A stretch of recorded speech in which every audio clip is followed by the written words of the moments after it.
अस्सलामु अलैकुम वरहमतुल्लाहि वबरकातुहू। औज़ु बिल्लाहि मिनश शैतानिर रजीम। बिस्मिल्लाहिर रहमानिर रहीम।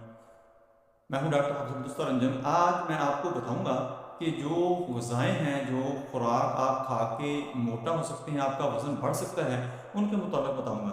इस वीडियो का आप 2 लोगों को फ़ायदा होगा। एक तो वो होंगे वेट वॉचर कि जिनका वेट ज़्यादा है और वो कम करना चाहते हैं, और दूसरा वो वेट वॉचर होगा यानी जिसका वज़न कम है लेकिन वो वज़न बढ़ाना चाहता है।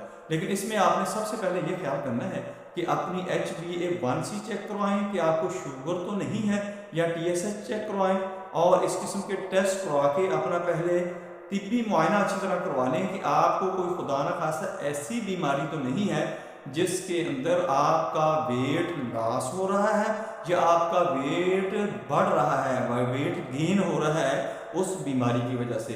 फिर बेहतर यही होगा कि उस बीमारी का इलाज किया जाए जिसकी वजह से